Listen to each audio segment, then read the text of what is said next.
King and Macron toast ever closer UK-France ties at state banquet. King Charles said the partnership between the UK and France needed to grow ever closer in the face of profound challenges, as he hosted Emmanuel Macron at a state banquet at Windsor Castle. The King and French President dined with the royal family and some 160 guests, including Sir Mick Jagger and Sir Elton John, with English sparkling wine on the menu. Macron and his wife Brigitte earlier had been given a ceremonial carriage procession through Windsor, accompanied by the King and Queen and the Prince and Princess of Wales, at the start of their state visit. The three-day visit is the first by a French president since 2008, and the first by a European Union political leader since Brexit. Macron told MPs and peers, in a speech in the Houses of Parliament, that the UK, France and Europe should reduce their excessive dependence on China and the US. "We want an open world. We want to cooperate, but not to depend," he said. How King Charles is helping to reinvigorate the shaken UK-France friendship. How many people cross the Channel in small boats? In pictures, Macron's state visit to UK King Charles, speaking in French and English, described the deep cultural, political and historic ties between the two nations before turning to the need for cooperation in facing cross-border threats. He warned of an uncertain world, with risks of terrorism, organized crime and cyber attacks. And he spoke of efforts to tackle irregular migration across the English Channel. The King joked about the rapprochement in the banquet menu, designed by chef Raymond Blanc. "This evening, we have drunk English sparkling wine made by a French champagne house. This would have been scarcely believable to at least some of our predecessors," he said. There were also references to shared cultural figures such as Monet painting scenes in London and footballer Thierry Henry scoring goals for Arsenal. In response, Macron recalled the historical ties between the two countries and spoke about the Bayeux tapestry returning to the UK, more than 900 years after its creation, with plans for it to be shown in the British Museum next year. Macron said that the final parts of the tapestry being missing was a powerful symbol, showing that in the great mural of Franco-British history, the end is yet to be written, it is up to us to do it.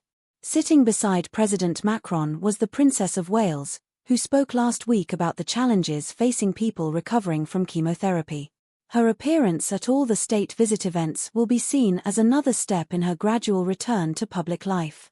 Catherine had been absent from the last couple of big ceremonial dinners, with the South Korean state banquet in November 2023 the last she attended. State visits are a mix of pageantry and ceremony and politics and trade.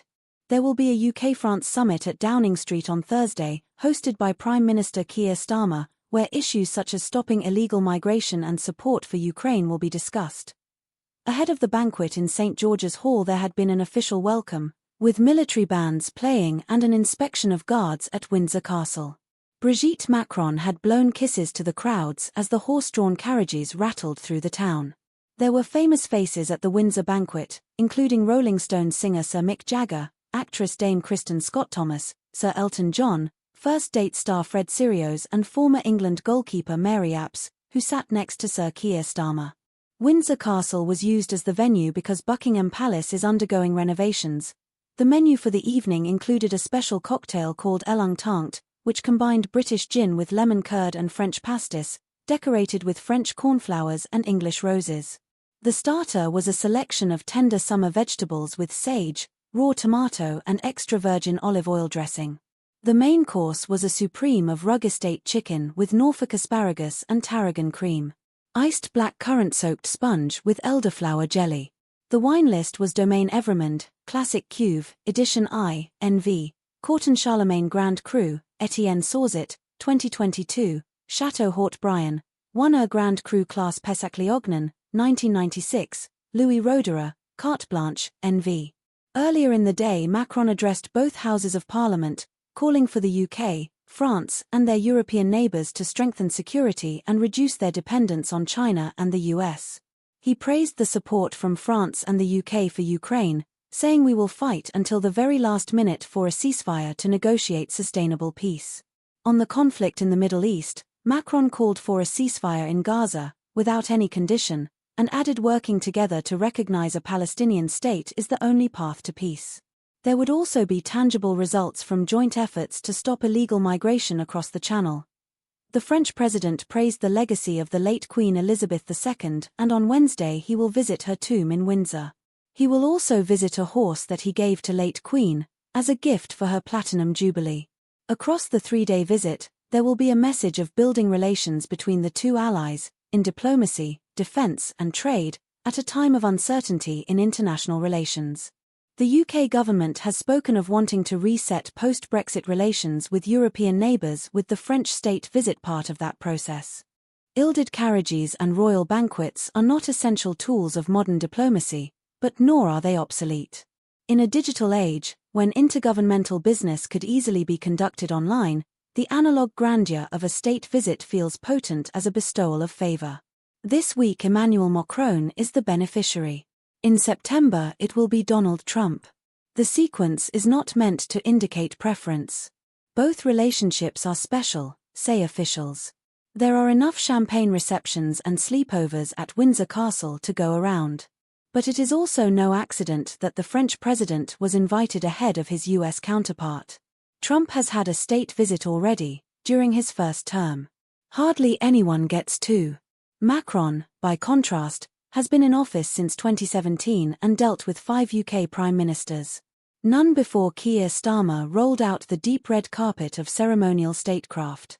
It was never going to happen with Theresa May or Boris Johnson in number 10. It was conceivable with Rishi Sunak, who got on fine with his French counterpart. As for Liz Truss, when asked during the 2022 Conservative leadership contest whether Macron should be considered friend or foe, she said, "The jury's out." It was a howling display of unsuitability for the job of Prime Minister.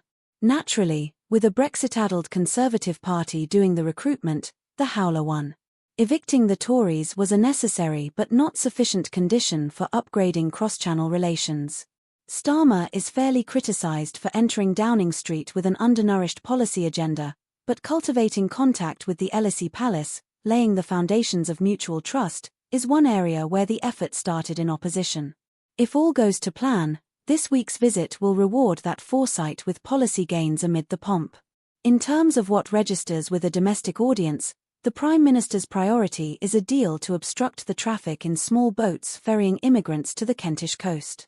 Whatever Macron agrees on that front, it will be more than he was prepared to do for Starmer's Tory predecessors. That is the benefit of pragmatic post-Brexit diplomacy. It will also be less than satisfactory to those island fortress fantasists who can't forgive a Labour Prime Minister for proving that constructive engagement with European neighbours gets results. But there is still a limit to what can be achieved on a bilateral basis when the Channel is an external EU border. No matter how well disposed Macron might be to Starmer on a personal level, the integrity of the European project comes first. Few European leaders were as angry as Macron about Brexit or as determined that the competitive disadvantages of rupture from the single market be locked into the subsequent trade and cooperation agreement. Boris Johnson was a hapless accomplice to that end, happily giving away valuable economic privilege for fistfuls of worthless sovereignty.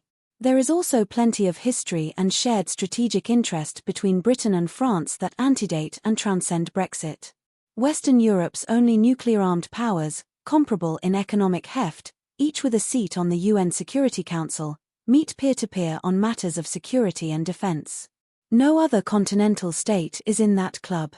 The longer French and UK dignitaries spend in a room together, the shorter the odds get on someone toasting the Entente cordial.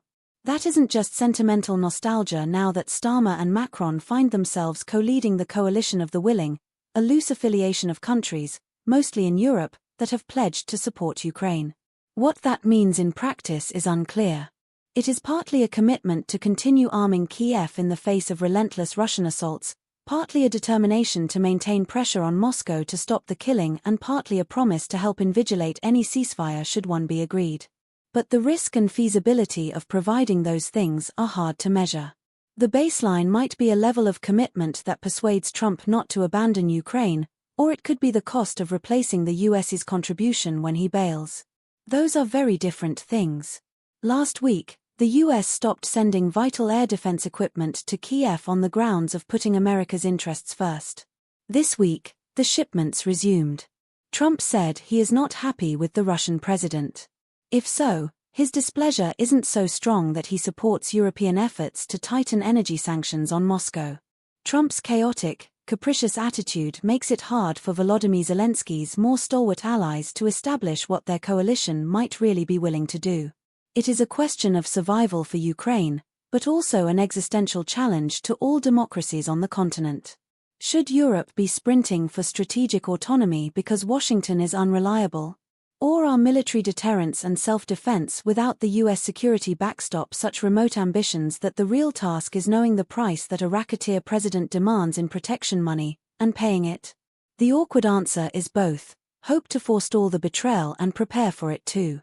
A subsidiary question is how biddable Trump really is, and by what means. Starmer and Macron come at this from slightly different angles.